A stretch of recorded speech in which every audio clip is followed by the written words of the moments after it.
Ginaganon niya eh. Ginanon siya tapos ginaganon. Sabi, ganon. Ngayon namatay na, paano na kami ngayon? Kaya gusto ko managot yung nagkasala sa kanya. Dapat magkulong siya. This is criminal. Yours can only be administrative. Why are you holding him there? Will ensure na hindi siya makaalis o hindi siya makatakas dahil pinapostody na natin dito. Kasi baka makita natin, custodial nga siya, pero pagdating sa gabi, lumalabas. Eventually, baka tumakas na patakas. Tingin po namin hindi pantay yung batas kung mahirap po kami. Nakapatay ka na, nag-file ka pa ng cyber libel. Katuhan doon po. Nakakapagmura ako dito sa inyo. We want to look forward that this guy should be discharged dishonorably, taken away the pension and anything. He should suffer the consequence of his action for not thinking.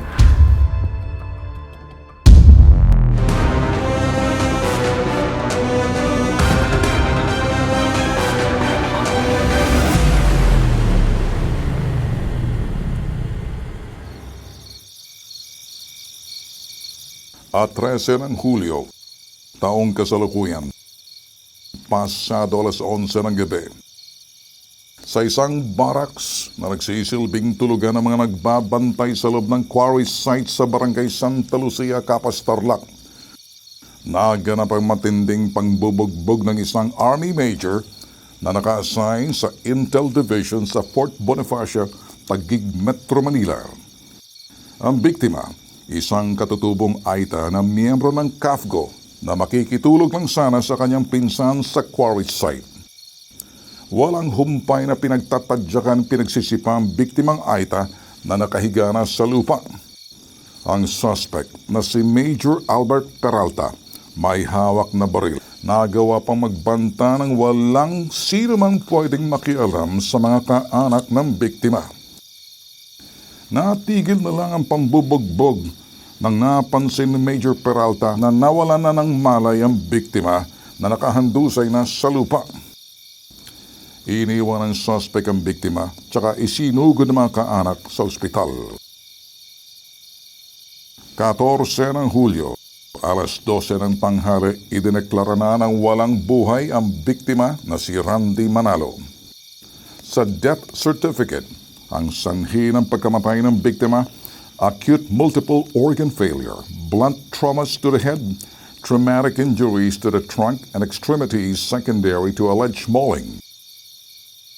15 ng Hulyo, nag-imbestiga ang pulis at isinampa ang kasong homicide sa Provincial Prosecutor ng Tarlac. Ang Provincial Prosecutor ng Tarlac agad naglabas ng sabina. Inaatasan na magpakita si Major Peralta para sa preliminary investigation at magsumite ng kanyang counter-affidavit.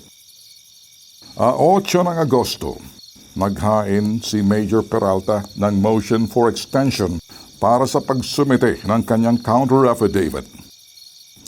At 12 ng Agosto, inatasan muli ng Provincial Prosecutor's Office ng Tarlac si Major Peralta na humarap sa preliminary investigation. Simula noon hanggang kasalukuyan ay sa mga kaanak ng biktima, hindi humarap ni minsan si Major Peralta. 5 ng Setyembre, idinulog ng ama ng biktimang Aita sa bitag ang kanilang problema. Nangyari na bakit siya pinagbintangan? Nakaupo po siya noong nagpakilala si Major Peralta sa kanila at ito namang biktima po ay nagsabi na ako din po sir ay CAFGO. Doon daw po sinampal na daw po ni Sir Peralta. So wala bang umawat? Wala bang nakakita doon sa ginawang pambubugbog ng Major sa iyong anak? Kung mayroon pong umawat yung pinsan niya, kaya lang tinutukan ng baril, hindi makapaglaban. Karoon nagtamo po siya ng fracture sa rib. Kahit tumba na yung kawawang si Randy, nakatutubo, pinagsisipa pa? Yes sir, ayon po dito sa kanilang statement po sir. So, immediately nung nakarating nga sa Philippine Army, lalong-lalo doon sa kanyang unit, ay nagkandak agad ng investigation ng unit, temporarily hold siya in custody. And we can assure yung family na bibigyan natin sila ng justisya. Ang lahat po ng kasapi ng Armed Forces of the Philippines na nakakagawa ng anumang krimen krimen sa ilalim ng Revised Penal Code. Ibig sabihin ito'y pinaparusahan na ng Revised Penal Code. Ito yung mga ordinaryong krimen kagaya ng pagpatay, krimen na nakasalarawan sa Revised Penal Code, regular courts po. That the regular civilian courts, the priority and must have the primordial right to try these criminal offenses.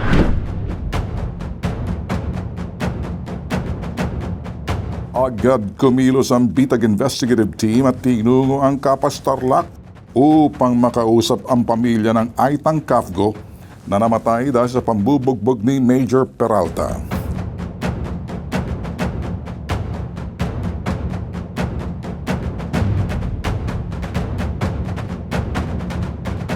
Habang bumabiyahe ang Bitag Investigative Team, ang mga katutubong Aita 6 na oras naglakad pababa ng bundok para lang salubungin ang bitag.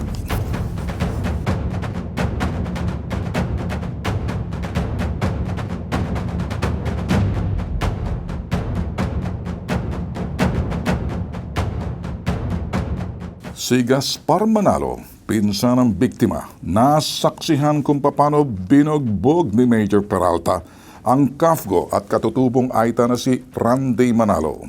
Ang position po dito, sir. Sino nandiyan? Si Major po. Si Major nakatayo po dito.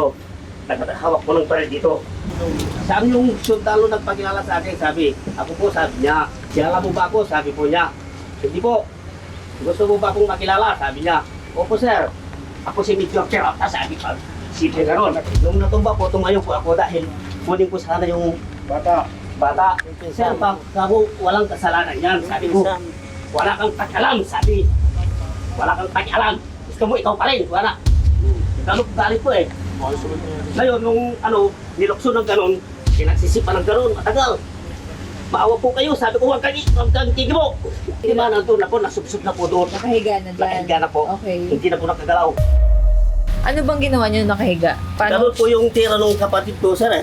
Madam, ganun po yung niya. Natumba dyan. Ganun na po. Oh. Tapos sinipa po dito. Nakasapatos ba? Nakasapatos, madam. Nakakumbat. Grabe ba ang sipa? Grabe po, madam. Kasi ginaganon niya eh. Ginanon siya, tapos ginaganon. Sabi, ganon. Tinalunan pa? Oo, ganon, tinalunan pa, ganon.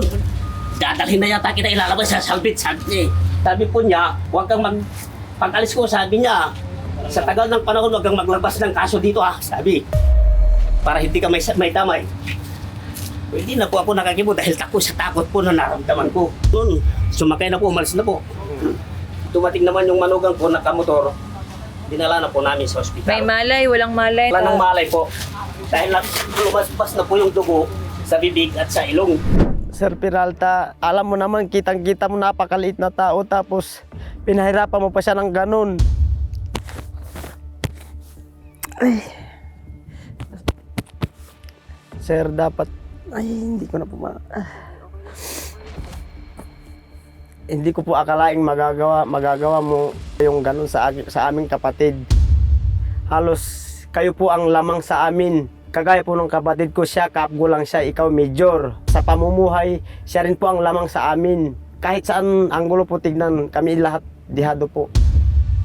Ang kuya ko po, maliit lang po siya sa akin. Kahit saan po magtanong sa buong, hanggang dito sa barangay, wala pong inaway si kuya. Kaya nagtaka na lang po kami.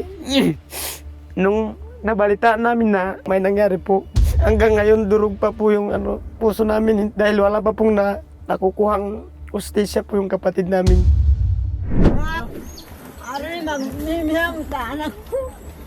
Maraming nagluluksa sa kanya ng mga pinsan dahil doon sa kabaitan niya. Maraming pamangkin niya, pinapaaral niya. Ngayon, wala na. Kung buhay siya ngayon, mayroon siyang madala sa amin na kahit na bigas man lang. Ngayon, wala na, madam. And doon sa pananakit, yung pinsan niya nakasaksi na pinag-apak-apakan. Isipin mo, ulo hanggang paa na yung nadurog yung pantog, pati yung daw atay, itim na yung itim na rito at saka dito itim na. Yun yung kinamatay niya. Pagkita ko pa yung nagburo doon sa anak ko, dapat ako yung kabaliktaran, yung anak ko yung binurol. Oh, masakit makita nga yung pinatay niya, yung walang kalaban-laban na anak ko. Sabi ko sa kanya, hindi ka lang naawa doon sa anak ko na maliit lang, pinatay mo. Wala kang kwentang sundalo ka. Blasang Aita kami, minaliit nung sundalo, walang kwentang aita. Bakit kayo naiiyak tayo pag naalala niyo? Mahal ko yung anak ko.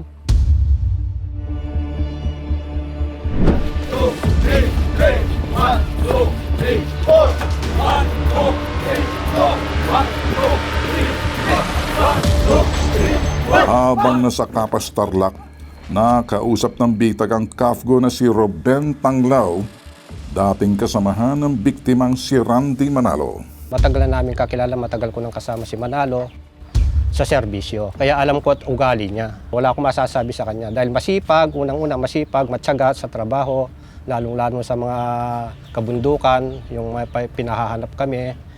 Yun, ginagawa naman niya, nag-response naman siya. Kung sa kanya, tanggap niya yung sahod, ma'am, agad-agad, ikukuha niya yung pera sa tatay niya. Siya lang ang inaasahan, ma'am, ng pamilya. Kaya masakit man sa nangyari sa kanya, ayan, parang pilay sila. Pero masakit sa amin ang pagkawala niya. Part siya ng buhay namin. Sa isang komunidad kami, isang pamilya, kumbaga.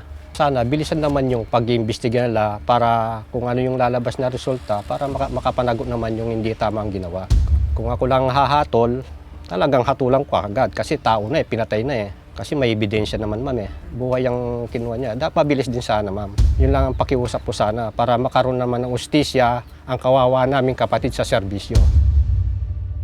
Dahil sa matinding pagkadismaya ng pamilya sa mabagal na usad ng kasong homicide, inilabas ng kapatid ng biktima ang kanyang hinaing sa social media.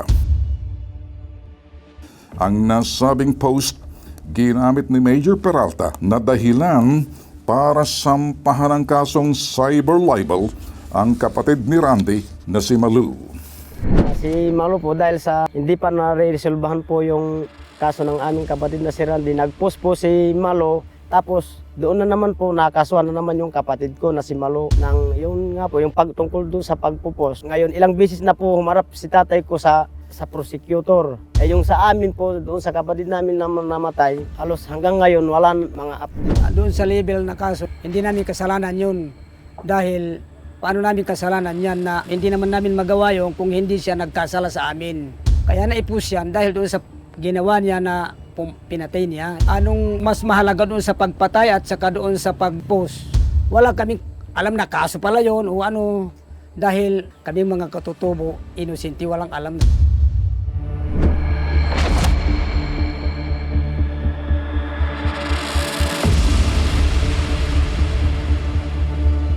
Sinama ng Bitag Investigative Team ang dalawang katutubong Aitas sa Maynila upang samahan at ipresenta sila kay Lieutenant Colonel Louis de Maala, ang spokesperson ng Philippine Army.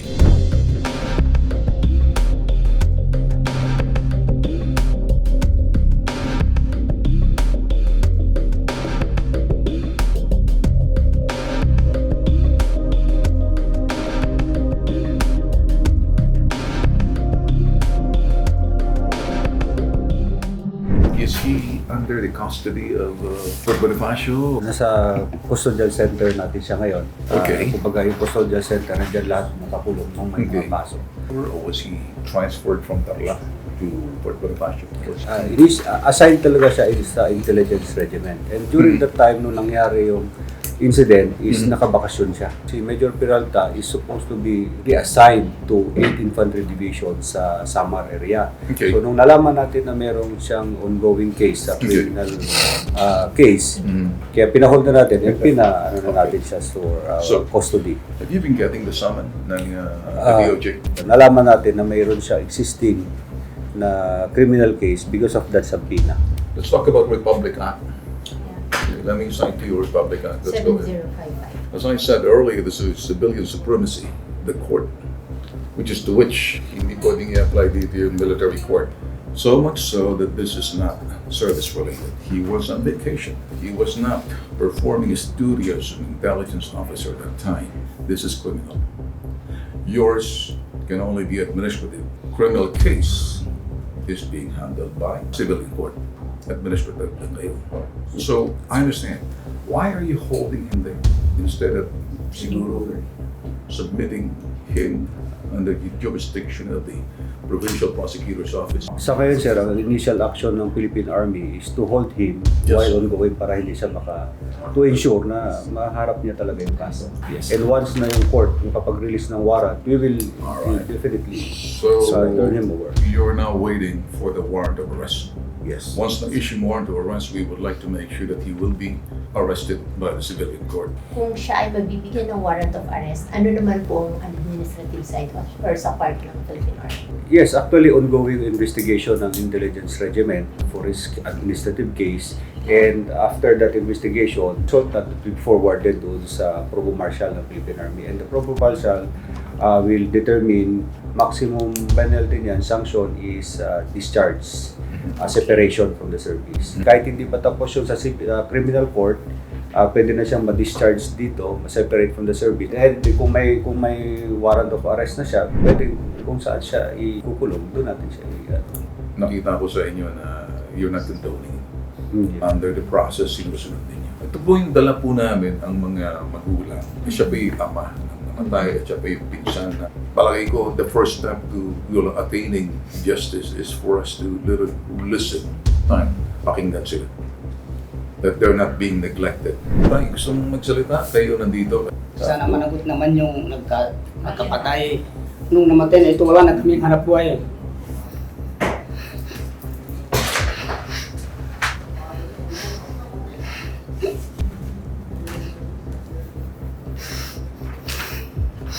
Yan bang bubuhay sa inyo? Ito po yung naghanap buhay namin. May sweldo ba ang CAFGO?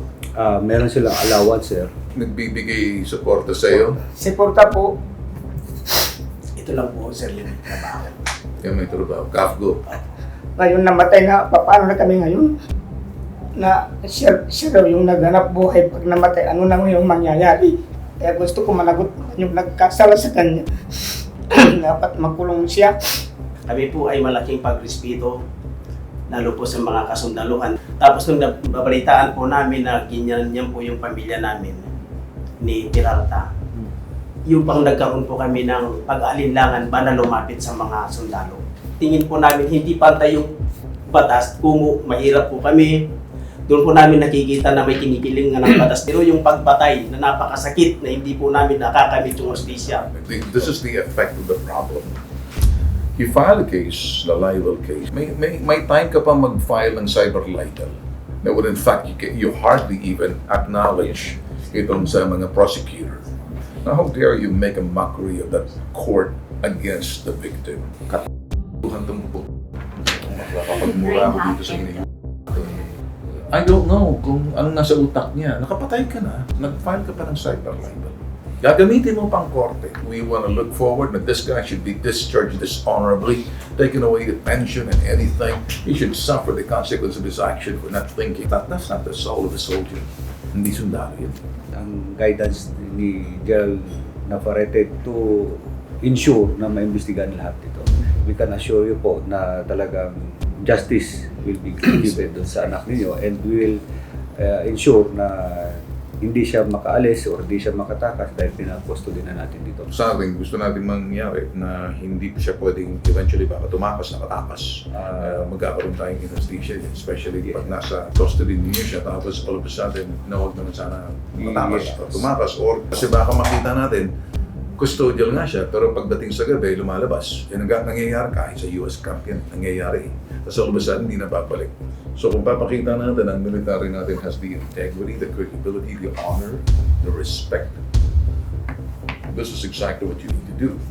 He has to see where that son of a gun is, and whether that son of a gun is in a restricted area with a guarantee wala siyang pass. Yung kagustuhan yung makita si Major Peralta, agad ipapaalam namin sa higher ups. Ngayon sir, nakausap ko na yung headquarters support group, which is in charge doon sa custodial center. Pwede nilang puntahan. Sila lang. Pwede makita, pero no cameras po. Sila lang, sa labas lang kami. Pwede sir.